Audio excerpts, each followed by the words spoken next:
ये भी एक इंपॉर्टेंट चैप्टर है, आपको मालूम है, केमिकल काइनेटिक्स। चलिए सबसे पहले है रेट ऑफ रिएक्शन, जो मेन टर्म्स है रेट ऑफ रिएक्शन। अच्छा, इसमें सिर्फ दो प्रोफाइल पे अगर मैं बोलूं मैक्सिमम नंबर ऑफ क्वेश्चंस आएंगे। दो प्रोफाइल क्या है केमिकल काइनेटिक्स में? एक है rate equations, integrated rate equations, और दूसरा है आरएनएस वाला part.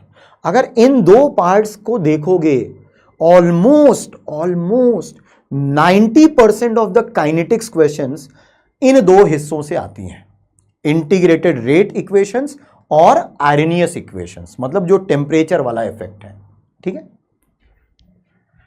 So rate of change of concentration, actually rate of reaction को हम मेजर कैसे करते हैं? Rate of change of concentration के टर्म्स में, rate of change of concentration के टर्म्स में मेजर करते हैं। ठीक, delta C by delta T. So rate of reaction, किसी भी रिएक्शन का रेट कैसे लिखते हैं? एकदम बेसिक है। मान लीजिए बच्चे, आपने किसी इक्वेशन को ये लिखिए, now this is a balance equation. Please एक चीज नोट कर लीजिए कि एग्जाम में अगर कभी रेट आपसे किसी इक्वेशन का पूछेगा तो वो बैलेंस इक्वेशन देगा, क्योंकि अगर आप इक्वेशन बैलेंस नहीं है तो फिर रेट की वैल्यूज अपने हिसाब से कुछ अलग अलग हो सकती है। तो बच्चे पूछते हैं कि सर क्या इक्वेशन को अलग तरीके से बैलेंस करें तो रेट की अलग वैल्यू आएगी?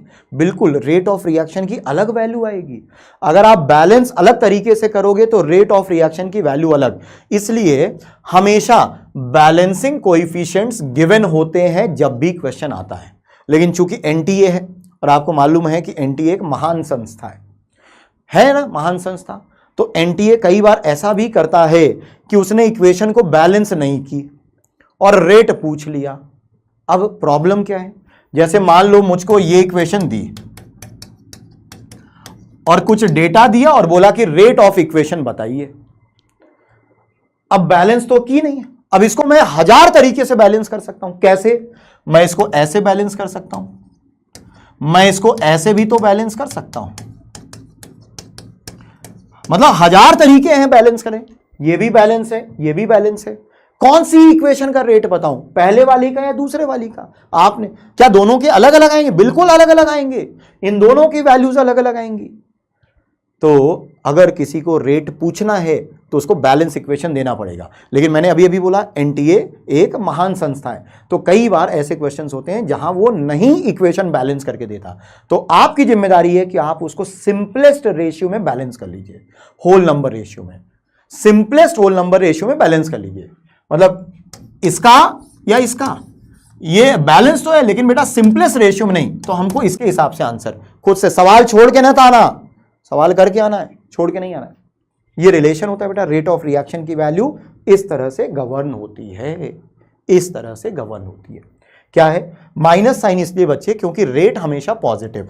अब ये जो delta A by delta T है, मतलब ए कम हो रहा है, रिएक्टेंट कम हो रहा है, तो जब ये चेंज निकालोगे तो ये नेगेटिव आएगा, क्योंकि कम में से ज्यादा माइनस करोगे ना तो नेगेटिव आएगा, तो नेगेटिव नेगेटिव मिलके पॉजिटिव, तो रिएक्टेंट के आगे नेगेटिव और उधर पॉजिटिव। ठीक, unit of rate of reaction obviously चूंकि delta C by delta T, change in, ये मोलैरिटी है ना, ये मोलैरिटी है। सी क्या है बेटा? मोलैरिटी, और टी टाइम है, तो मोलैरिटी की यूनिट होती है मोल पर लीटर, तो मोल पर लीटर डिवाइडेड बाय टाइम की यूनिट। अब टाइम की कोई भी है, तो ये है रेट ऑफ रिएक्शन का यूनिट। खैर बहुत बेसिक है ये, इस पे तो क्वेश्चन नहीं आते। एक सिंपल सा क्वेश्चन है, for a chemical reaction A to B, it was found that concentration of B is increased by 0.2 mole per liter in 30 minute. मतलब delta C by delta T की वैल्यू 0.2 डिवाइडेड बाई 30, लेकिन ये मोल पर litre minute है, minute है। आपको इसको our में चेंज करना है, आवर में चेंज करना है, तो यहां क्या आएगा? 4। क्या बात है, बहुत बढ़िया, क्या बात है, बहुत बढ़िया। क्यों? अगर ये 30 मिनट है तो ऑब्वियसली 30 को आप क्या लिखोगे बेटा? 30 को आप क्या लिखोगे? 30/60 आर, है ना, तो 30/60 आर, तो 30 को 60 से डिवाइड करोगे तो ऊपर गया 0.4। अब ये मोल पर लीटर पर आर हो गया, तो ये यूनिट्स एंड डायमेंशंस का क्वेश्चन हो गया, है तो केमिकल काइनेटिक्स का।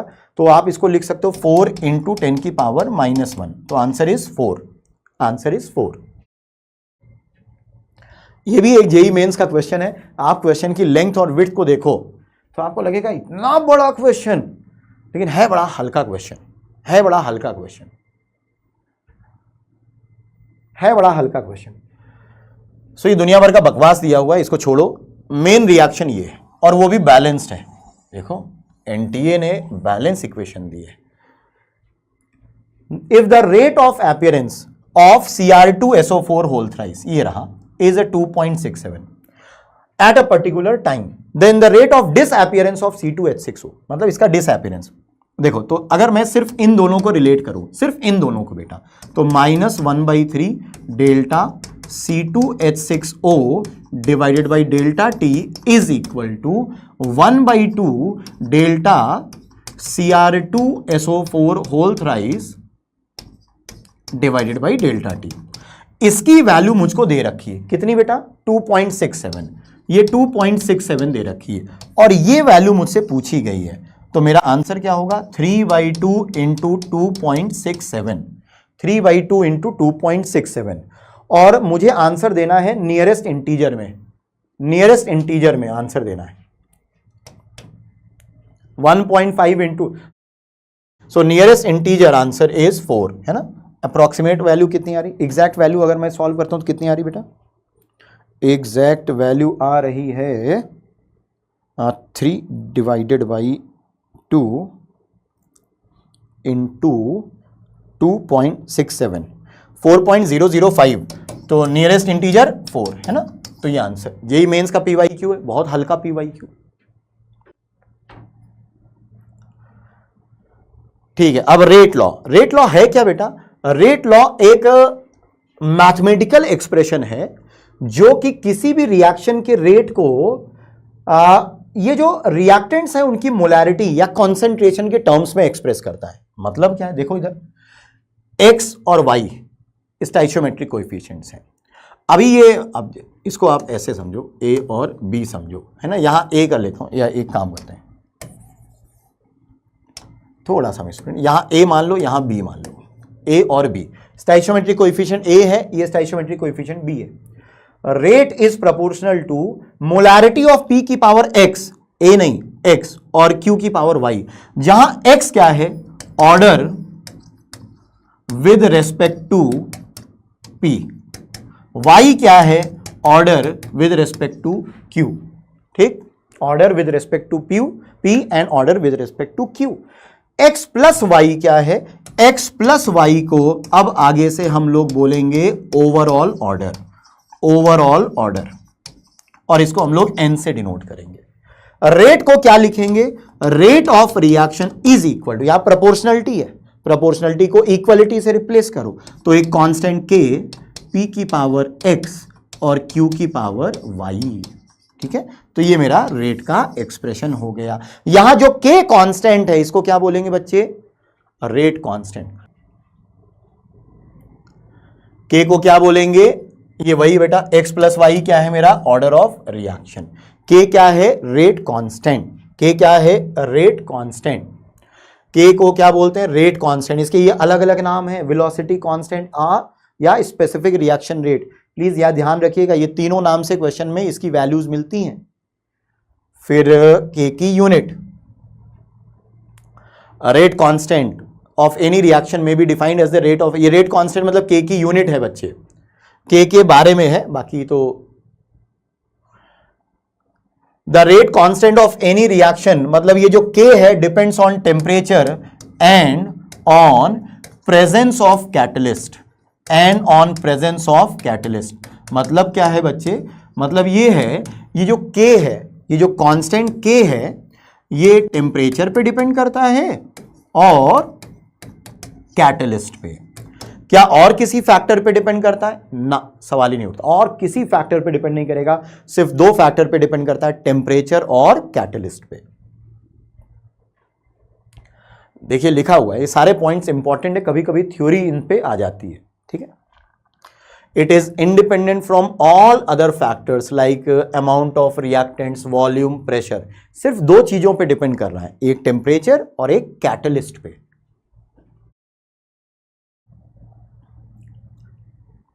ऑर्डर ऑफ रिएक्शन, अच्छा के की यूनिट के बारे में, हाँ ठीक है, ये रहा।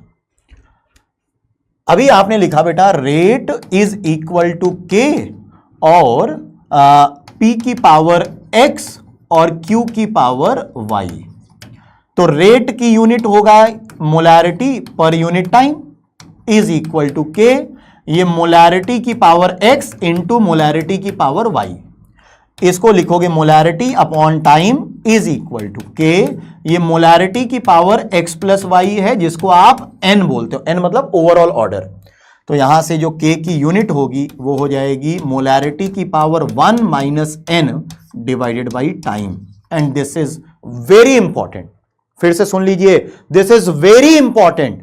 यूनिट ऑफ k मोलैरिटी की पावर 1 माइनस n, मोलैरिटी मतलब मोल पर लीटर की power 1 minus n upon time.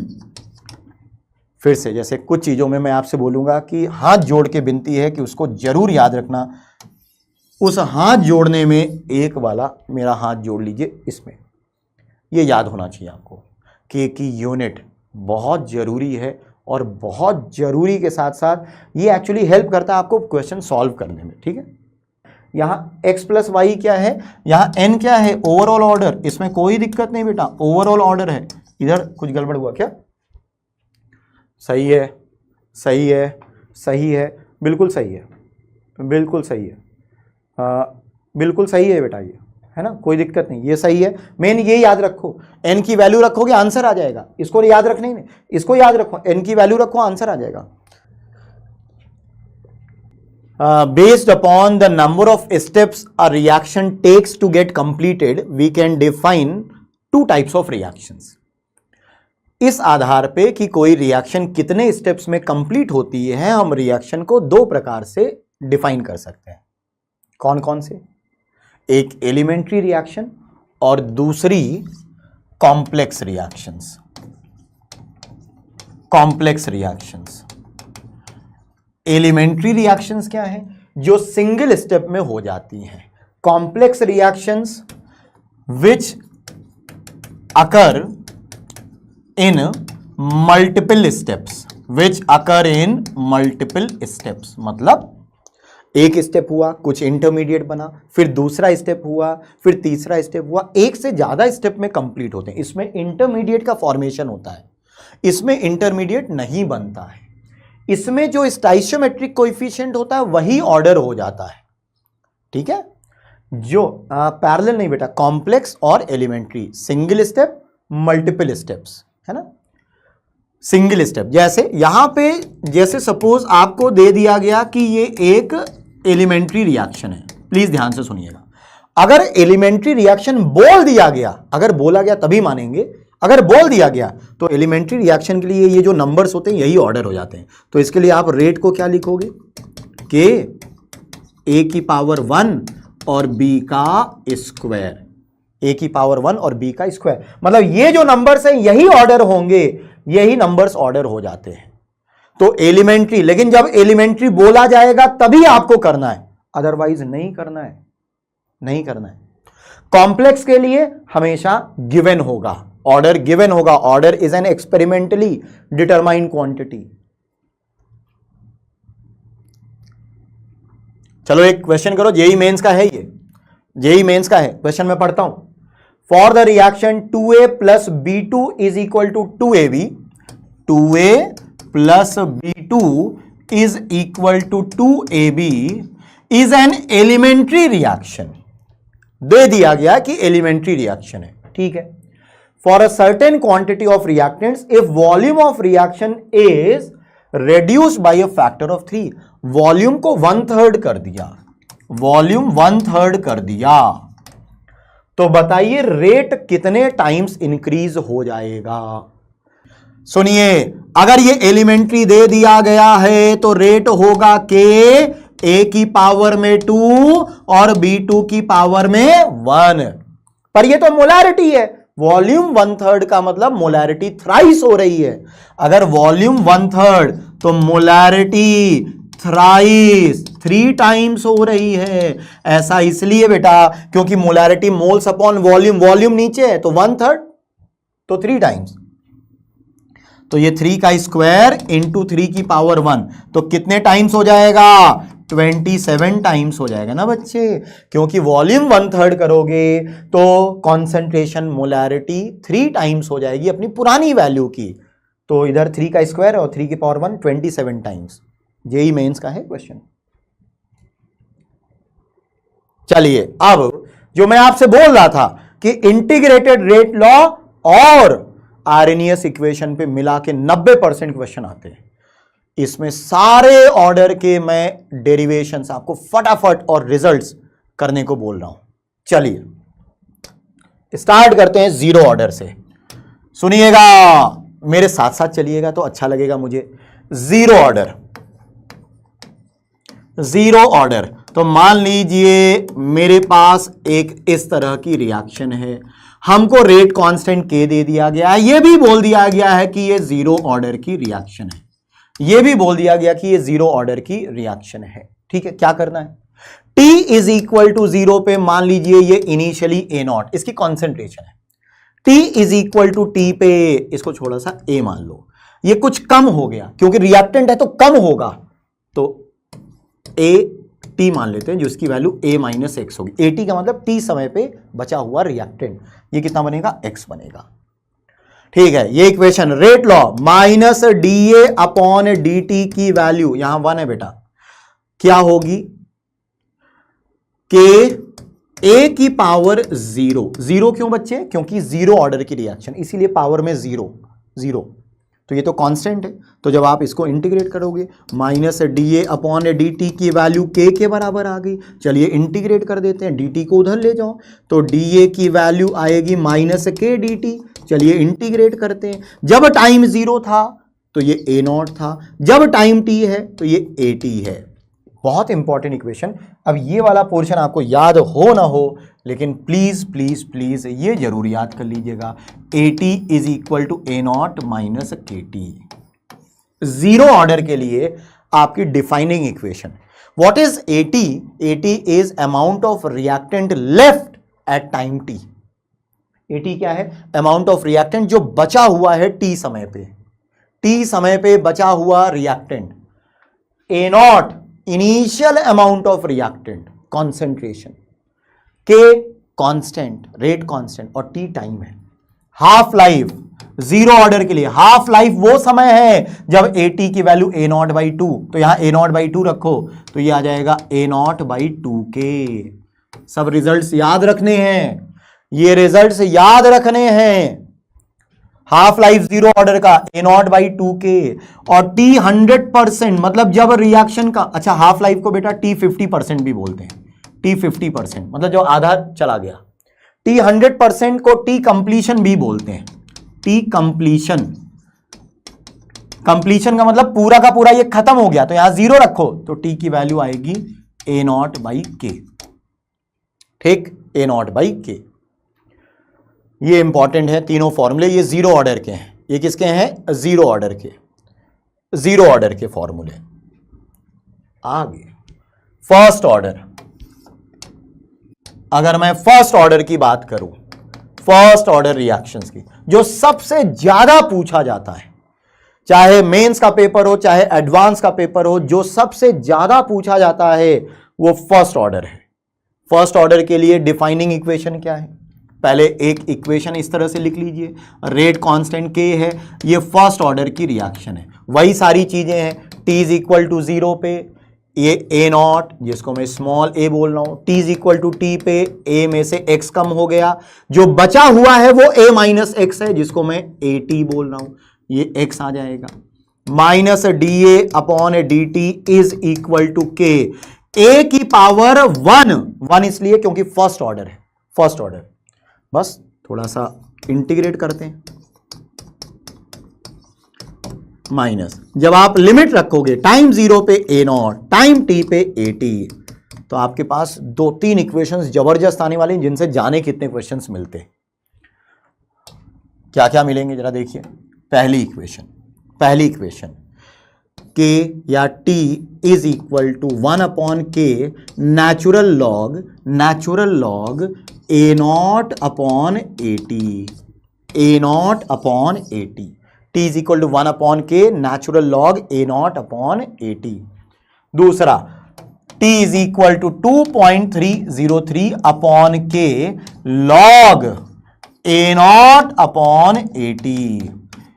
t is equal to 2.303 upon k log ये a upon a minus x है। दूसरा at is equal to a naught e की power minus kt। ये सब equations आपको याद रखनी है, कोई एक याद कर लोगे बाकी सब याद हो जाएंगे। हाफ लाइफ वो समय है जब आधा रिएक्टेंट रिएक्ट कर गया, तो T 50% या T हाफ कितना आएगा, natural log 2 divided by K 0.693 divided by K। T 100% या T कंप्लीशन इनफाइनाइट, मतलब ऐसी फर्स्ट ऑर्डर रिएक्शंस कभी भी कंप्लीट नहीं होंगी।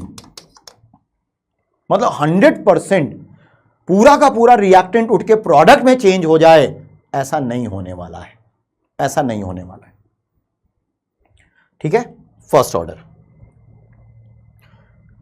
देन एक काम करेंगे,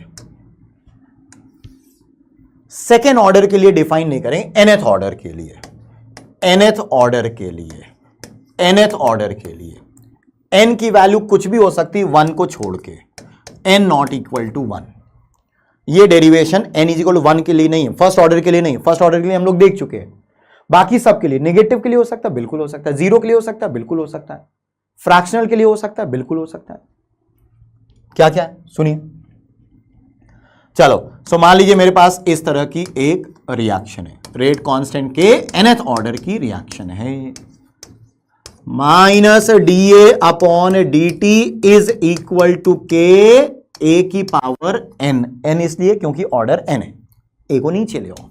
dA अपॉन a की power n is equal to minus k dt। Integrate करते हैं, इंटीग्रेशन का सवाल हो गया।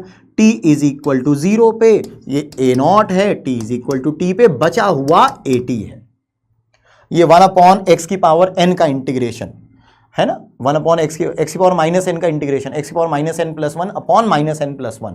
जब आप लिमिट्स रखोगे और सॉल्व करोगे बच्चे, तो आपके पास जो रिजल्ट आएगा वो ये आएगा, t is equal to 1 upon k n minus 1 bracket 1 upon a t की power n minus 1 minus 1 upon a naught की पावर n माइनस 1। हर ऑर्डर के लिए वैलिड है, सेकेंड ऑर्डर के लिए भी वैलिड है, जीरो ऑर्डर के लिए भी वैलिड है, हाफ ऑर्डर के लिए भी वैलिड है, -1 के लिए भी वैलिड है। बस फर्स्ट ऑर्डर के लिए वैलिड नहीं है, क्योंकि n की वैल्यू 1 रखते यहां तबाही आ जाएगी। n की वैल्यू 1 रखोगे तो यहां सब कुछ खत्म। हाफ लाइफ, यहां से जो भी रिलेशन आएगा हाफ लाइफ के लिए, अब आप क्या करोगे, एक चीज जो देखेंगे आप हाफ लाइफ के लिए, वो जो सबसे इंपॉर्टेंट चीज है, T half is inversely proportional to 1 upon a naught की power n minus 1। a naught क्या है बेटा, इनिशियल। अब ये बहुत इंपॉर्टेंट है,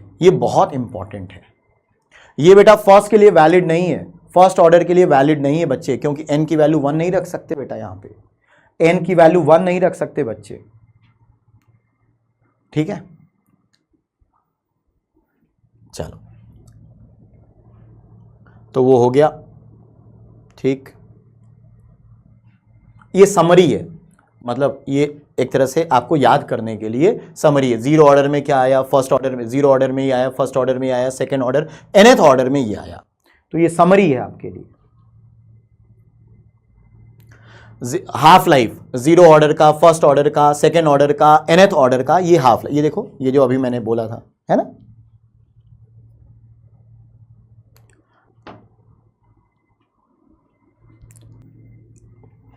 आप सोचो कितना हल्का क्वेश्चन है। सही आंसर 2।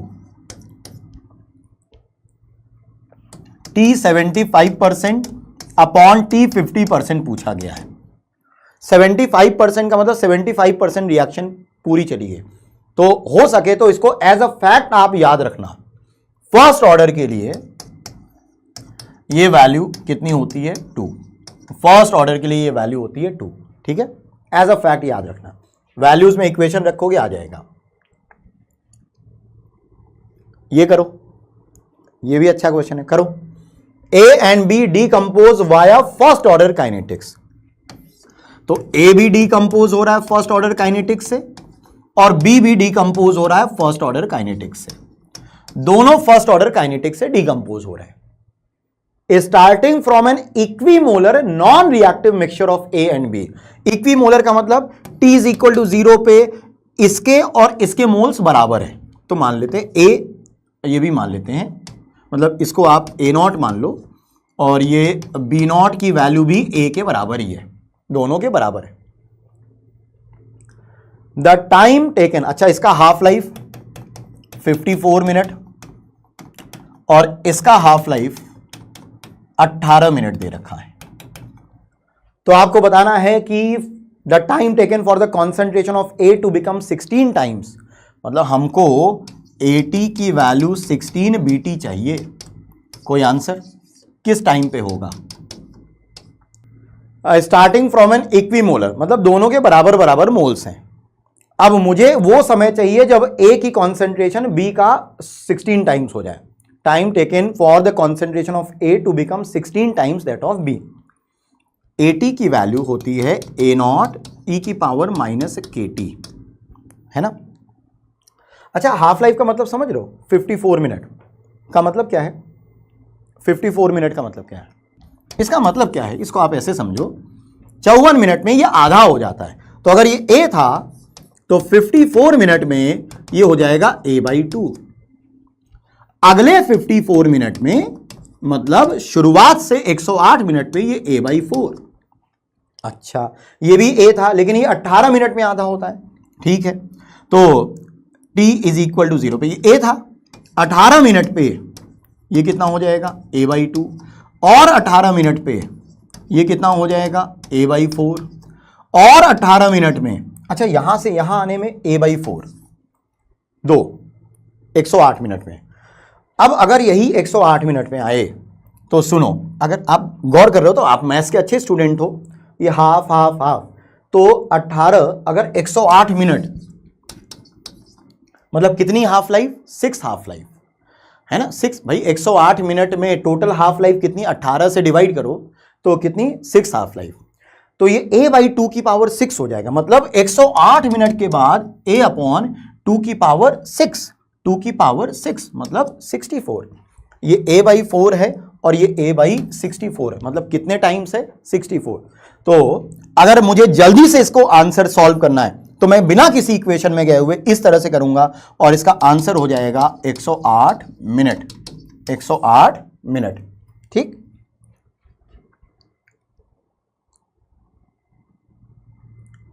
इसका answer the time required for 99.9% completion of a first order reaction is dash the time required for completion of 90% reaction. Answer 3 बहुत इजी, कैसे? T 99.9% हो जाएगा 1/K नेचुरल लॉग, मान लो 100 लिया था तो 100 में से 99.9 चला गया तो 0.1 बचा, तो ये 1/K ln 1000 है। T 90% कितना आ जाएगा?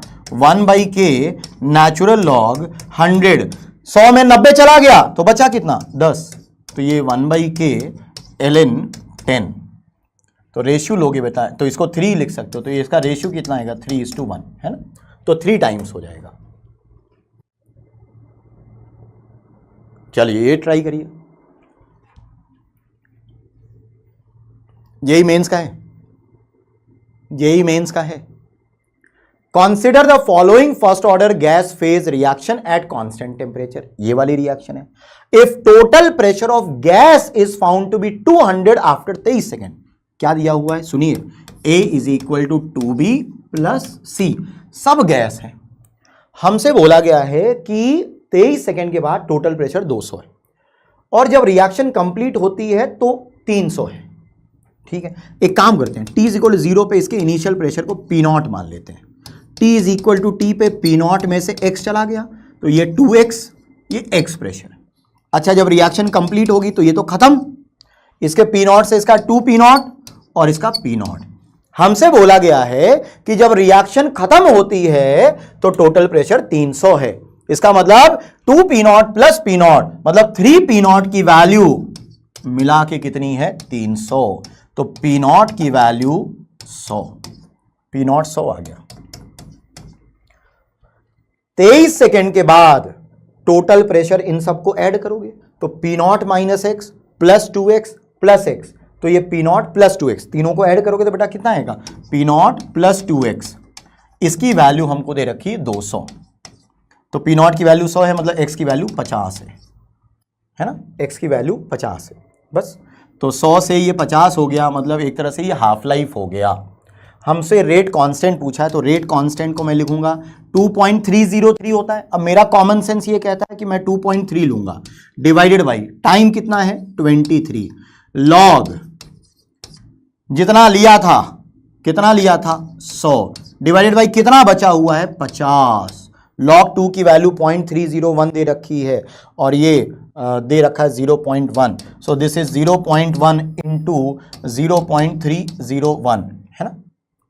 तो आपको बताना है इंटू 10⁻², तो इसको अपन नियरेस्ट इंटीजर क्या आ जाएगा 0.03 है तो nearest integer 3, very good. JEE Mains का क्वेश्चन है ये, जेई मेंस का क्वेश्चन है। चलो ये वाला क्वेश्चन करो, ओरल क्वेश्चन, पेन चलाने की भी जरूरत नहीं, ओरल क्वेश्चन, बहुत ध्यान से देखो, ओरल क्वेश्चन है। 0.1 रेट, 0.3 रेट, 0.3 0.4, ए सेम लेकिन बी डबल किया, बी को ट्वाइस किया 0.2 से 0.4, तो रेट हो गया 4 टाइम्स। इसका 4 गुना देखो लिखा है नीचे, 4 है ना, 4 लिखा है। इसका मतलब बी के रेस्पेक्ट में देखो, बी को डबल करने पे रेट डबल हो रहा है, सॉरी 4 टाइम्स हो रहा है। ये तो ट्वाइस है लेकिन ये 4 टाइम्स, इसका मतलब बी की पावर में 2 है। अच्छा इधर आओ, अब इधर आ जाते हैं, इधर 0.1 मतलब ये सेम, ये 0.1 से 0.4 4 गुना किया, 4 गुना, तो ये भी 4 गुना हो गया। इसका मतलब ए के रेस्पेक्ट में पावर 1, तो ओवरऑल ऑर्डर हो जाएगा 1 + 2, 1 + 2 कितना हो जाएगा बेटा 3, 1 + 2 कितना हो गया 3। ठीक, चलो इसको करते हैं। ओहो, फिर से एकदम सिंपल से जेई मेंस का क्वेश्चन ये भी है। Half life for the decomposition of gaseous compound is 240 when the gas pressure was 500। ये कह रहे हैं कि जब A0 की वैल्यू 500 थी तो हाफ लाइफ कितनी थी 240, 240। व्हेन द प्रेशर वाज 250, ये कह रहे हैं अगर हम इनिशियल प्रेशर 500 से घटा के 200 कर दें, 250 कर दें, मतलब आधा कर दिया, तो half life was found to be, ये 240 सेकेंड्स है, 240 सेकेंड्स मतलब 4 मिनट है। अगर मैं 500 से आधा कर दूं मतलब 250 कर दूं, तब भी हाफ लाइफ की वैल्यू 4 मिनट है, 4 मिनट है। मतलब आप A0 चेंज कर रहे हो लेकिन हाफ लाइफ सेम है, ऐसा सिर्फ फर्स्ट ऑर्डर में होगा। फर्स्ट ऑर्डर का जो हाफ लाइफ है वो इनिशियल कॉन्सेंट्रेशन पे डिपेंड नहीं करता है। So order is 1, right. अभी सब इजी क्वेश्चंस हैं। तो वो इंटीग्रेटेड रेट इक्वेशन वाला सेक्शन था, बहुत इंपॉर्टेंट है। हम सिर्फ वही पोर्शन कवर कर रहे हैं यहां पे जिनसे मेजॉरिटी ऑफ द क्वेश्चंस आते हैं। आप खुद भी ये एहसास होगा कि ऑब्वियसली इतने कम समय में हम लोग whole length and breadth of chapter नहीं कवर कर सकते, लेकिन कम से कम उतना तो कर सकते हैं जिनसे मेजॉरिटी ऑफ द क्वेश्चंस आते हैं, जिनसे मैक्सिमम क्वेश्चंस आते हैं। ठीक, नेक्स्ट है आर्नियस इक्वेशन। अब ये वो सेक्शन है जिससे खूब क्वेश्चन आता है। आर्हेनियस इक्वेशन है बच्चे, K इज इक्वल टू ए ई की power minus E A by R T. यहां K रेट कांस्टेंट है, बहुत इंपॉर्टेंट है, इससे खूब आता है क्वेश्चन। ए एक कांस्टेंट है जिसके कई नाम हैं, पहला प्री एक्सपोनेंशियल फैक्टर, दूसरा फ्रीक्वेंसी फैक्टर, तीसरा आर्हेनियस कांस्टेंट। ई एक्सपोनेंशियल है, ई ए यहां पे एक्टिवेशन एनर्जी है, activation energy. R gas constant है और टी टेम्परेचर है केल्विन में, टी टेम्परेचर बेटा केल्विन में, ठीक।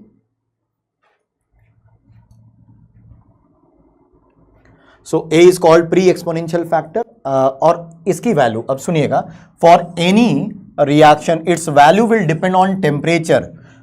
अब सुनिएगा, डिपेंड तो करती है टेम्परेचर पे, लेकिन जेई मेंस और जेई एडवांस में एक्चुअली टेम्परेचर पे डिपेंड करने के बावजूद हम उसको ये मानते हैं कि वो टेम्परेचर इंडिपेंडेंट है। ऐसा इसलिए क्योंकि टेम्परेचर की वैल्यू बहुत ज्यादा जब चेंज होगी तब जाके ए की वैल्यू चेंज होती, मतलब स्मॉल चेंजेस के लिए we can ignore, small changes के लिए we can ignore the changes in A. तो ए को हम कांस्टेंट मानेंगे इवन मेंस में और एडवांस में भी, ठीक है। ये एक्टिवेशन एनर्जी, ये सब आपको मालूम है बेटा। अच्छा, एक्टिवेशन एनर्जी क्या होता है ये मालूम है आपको? जैसे मान लीजिए ये एनर्जी बोले तो पोटेंशियल एनर्जी है, और मैं एक रिएक्शन प्रोफाइल डायग्राम बनाता हूं। ऐसा डायग्राम आप खूब देखते हो ऑर्गेनिक इनऑर्गेनिक में। तो मान लो बच्चे ये रिएक्टेंट है, ये प्रोडक्ट है। आपको मालूम है रिएक्टेंट को प्रोडक्ट में कन्वर्ट होने के लिए ये वाला जो बैरियर है, इस बैरियर को हम क्या बोलते हैं? Activation energy. क्या बोलते हैं? एक्टिवेशन। अब रिएक्टेंट अगर प्रोडक्ट में चेंज होगा तो इस वाली एनर्जी को ईए फॉरवर्ड बोलेंगे, activation energy for forward reaction. Product भी वापस रिएक्टेंट में आ सकता है तो इस वाले बैरियर को हम क्या बोलेंगे? E A backward reaction. So this is E A forward, this is E A backward. What is activation energy? ये जो एक्स्ट्रा एनर्जी, और रिएक्टेंट के पास कुछ एनर्जी है, कुछ एनर्जी इसको और चाहिए ताकि इस बैरियर को ओवरकम करके यहां पे प्रोडक्ट बना सके, यहां पे प्रोडक्ट बना सके, ठीक है। तो उसको क्या बोलेंगे? Activation energy. नाउ ये जो डिफरेंस है, एक चीज और देखिए बेटा, ये जो गैप है, ये जो गैप है रिएक्टेंट की एनर्जी और प्रोडक्ट की एनर्जी का, ये जो गैप है इसको डेल्टा एच बोलते हैं। क्या बोलते हैं बेटा? डेल्टा। ये वैल्यू डेल्टा एच है, ये वैल्यू डेल्टा एच है। डेल्टा एच की वैल्यू होती है ई ए फॉरवर्ड माइनस ई ए बैकवर्ड, ई ए फॉरवर्ड माइनस ई ए बैकवर्ड, ठीक है। चलो एक जेई मेंस का क्वेश्चन है, करो। According to the following figure the magnitude of enthalpy change, मतलब ये रिएक्शन है, इस रिएक्शन का डेल्टा एच आपको बताना है। डेल्टा एच, मेरे ख्याल से ये फिगर विजिबल है अच्छे से। डेल्टा एच की वैल्यू, अरे वाह, डेल्टा एच की वैल्यू अभी अभी मैंने बताया, रिएक्टेंट और प्रोडक्ट, देखो रिएक्टेंट और प्रोडक्ट का ये जो गैप होता है इसी को डेल्टा एच बोलते हैं, और ये गैप है वाई, और वाई की वैल्यू 45 है। तो अब आप सोचो कितना आसान क्वेश्चन आया, डायरेक्ट आंसर आ रहा है इसको देख के, मतलब पेन भी नहीं चलाना पड़ा, सीधे सीधे देख के बता सकते हो कि 45 है, 45 आंसर है। अब आप समझो इस तरह के भी क्वेश्चंस आए हुए हैं जेईई मेंस में, तो बहुत सिंपल है ये, ठीक है।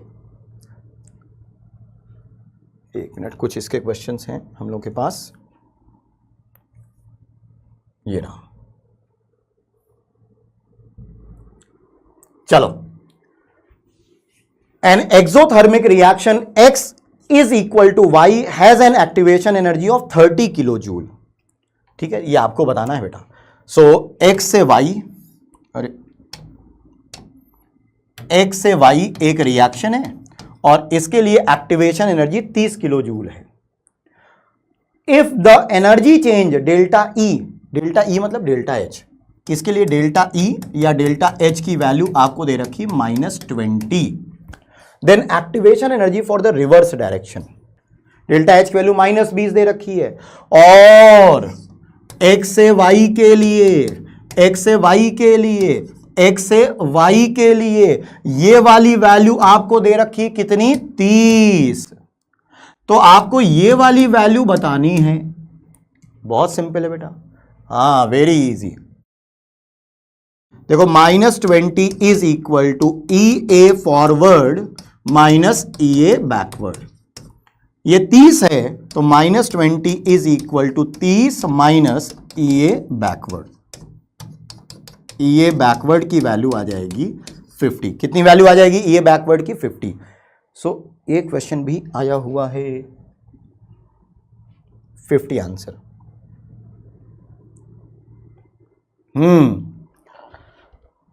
अब जैसे ये क्वेश्चन है, इधर सुनना बेटा, K की वैल्यू आपने लिखी AE की power minus EA by RT। अगर मैं इसको टेम्परेचर T1 पे अप्लाई करूं तो ये हो जाएगा K1 is equal to AE की power minus EA by RT1। अगर मैं इसको टेम्परेचर T2 पे अप्लाई करूं तो K2 की वैल्यू हो जाएगी AE की power minus EA by RT2। एक काम करते हैं, ये इक्वेशन 1 है और ये इक्वेशन 2 है। मैं इक्वेशन 2 को 1 से डिवाइड करता हूं, 2 डिवाइडेड बाई 1, तो आएगा K2 upon K1 is equal to E की power EA by RT1 minus EA by RT2। अगर मैं दोनों तरफ नेचुरल लॉग ले लूं तो मेरे पास एक इक्वेशन आ जाती है जो कि बहुत इंपॉर्टेंट इक्वेशन है, ln K2 upon K1 is equal to EA by R 1 upon T1 minus 1 upon T2। ये एक बहुत इंपॉर्टेंट इक्वेशन है। ये activation energy, R gas constant है। ये वाला क्वेश्चन इसी पे बेस्ड है। चलो करते हैं। If the activation energy of a reaction is 80.9 kilojoule पर मोल, 80.9 किलोजूल पर मोल मतलब ये दे रखा है, ये दे रखा है 80.9 लेकिन किलो जूल, तो इसको 10 की पावर 3 से मल्टीप्लाई कर देंगे, ठीक है। The fraction of molecules at 700, अच्छा ये दूसरा क्वेश्चन है एक्चुअली, ई की power minus EA by RT निकालना है। ये क्या देता है, ये मुझे देता है फ्रैक्शन, जेई मेंस का क्वेश्चन है, फ्रैक्शन ऑफ गैस पार्टिकल्स। कौन से फ्रैक्शन ऑफ गैस पार्टिकल्स, जिनकी एनर्जी एक्टिवेशन बैरियर्स के बराबर या उससे ज्यादा है। Fraction of gas particles having energy greater than और इक्वल टू एक्टिवेशन एनर्जी। बस तो वैल्यूज रखते हैं, ई की power minus 80.9 into 1000 divided by R की वैल्यू 8.31, टेम्परेचर 700 केल्विन। सॉल्व करो, बताओ आंसर क्या आ रहा है, सॉल्व करो आंसर क्या आ रहा है। सो इंटीजर आंसर इसकी वैल्यू 14, हमको ई की पावर माइनस एक्स, तो एक्स की वैल्यू अप्रोक्सीमेटली 14 आएगी। वेरी गुड, एक्स की वैल्यू अप्रोक्सीमेटली 14।